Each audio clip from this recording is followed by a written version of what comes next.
It is game one of two between the Rapid City Rush and the Kansas City Mavericks as the Rush open up a 2-week, 5-game homestand, looking to improve to 500. Dave Smith alongside Rush head coach and GM.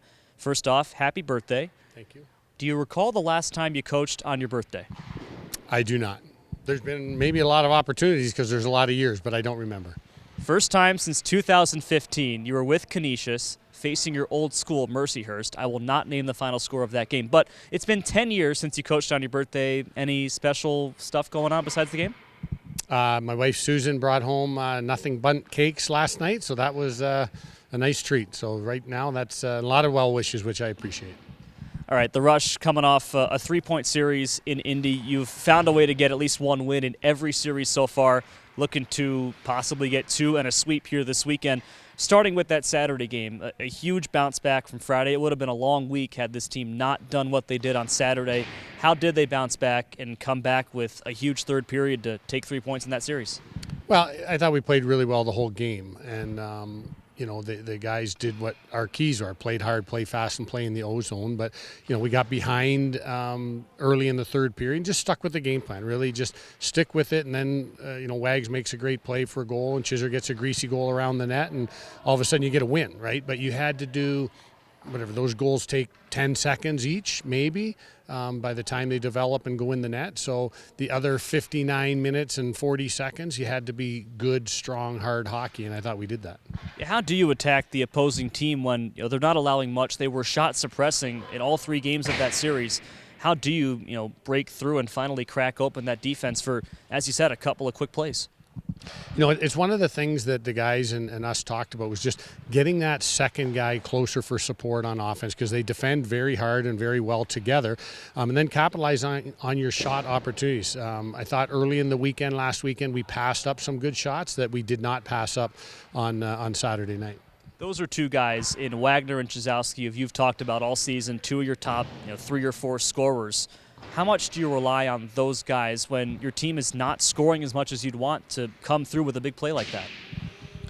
You know what? Those guys are veteran pros that just repeatedly do the right thing. And there's reasons that they provide offense and produce points. And they go to the right areas. They have good hands. They have wonderful IQ. And I don't know that we rely on them, but you expect things from them. And when they do it, we're not surprised because they've been doing it their entire career. All right, seeing a lot of practice this week, a lot of power play in practice this week. What do you think so far? Yeah, I mean, we've done good things in practice. We need to put those good things into the game. I thought this week was an important week. It's the first week in a few that we've had 3 days of practice, Tuesday, Wednesday, Thursday. We were able to address some things with a lot of pace and a lot of tempo, power play being one of those. So, there's too much good talent on there for it, and also too much pride that those guys have in the power play for it to stay at the number that it is for a long time. And that's one thing, too, and that's what we see in the coaches' show back on Wednesday, right? Like, these guys don't ride the highs and beat themselves up on the lows like a fan might game by game. And, hey, it's not the end of the world that we're under 10% on the power play. We know it's not going to happen the rest of the year. How much do you like the confidence of your group that we know we can be better on the power play and we will? Well, I mean, we preach process, right? Like what we're going through with this adversity on the power play might lead to some habits, might lead to some execution that all of a sudden you can catch fire.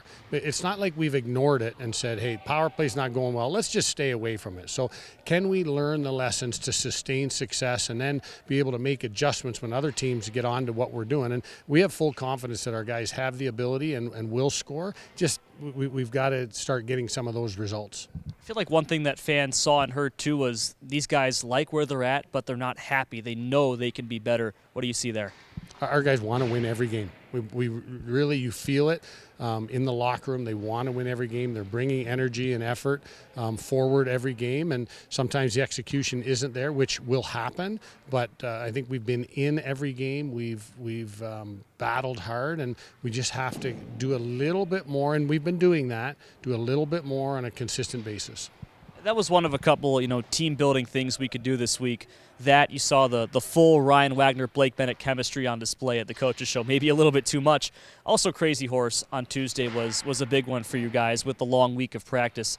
How cool is that to not only go up to the top, they see the museum, but just as you said earlier at the time, the full team, full coaching staff together under one roof for a couple hours. Yeah, it's neat to interact with them away from the rink and have a nice dinner with the guys and their girlfriends or wives, and you get to literally touch a piece of history, and we have a picture with it which they'll remember forever, as well as the souvenirs. But you literally touch the Crazy Horse Memorial like on the chin. I mean, you can touch that massive memorial and the decades that it's going to take to complete it, and say, you know what, I was there, I was on top of that mountain, I stood on that arm, on a November day in 2025, and that's a special memory for these guys. And the Rush organization, Inspire, helping us get that done is what we want to create as an environment here for the players. Big 5 games coming up. We'll start with this one against Kansas City. You're not facing them again between now and the end, which is a crazy part of the schedule. You came down there opening weekend and took 1 out of 2. What did you see in those games? Since both teams haven't changed much roster-wise, what do you see in Kansas City and the way you guys match up? Well, they're a good team, and they've got a formula on the road. They're 4-0 on the road, and we're looking to break that. I see a team that if you're not ready, they're methodical, they're consistent, they play hard, and they play well. So we have to meet and or exceed that. So I think it's a really good test for us. We've got 5 straight games at home. We want to win all 5, but you can't win them all if you don't win the first one. Your 3 keys, as you mentioned, how do you execute in the first period right away with, as you said, a good, methodical defensive team in Kansas City? Yeah, I think the most important thing is we have to manage pucks on exits and entries. If you turn pucks over against a team that plays with pace and gets up in your face, if you turn pucks over, you're going to be in trouble. If we put pucks in behind them, we'll be okay. Good luck, Dave. Thank you. Thank you.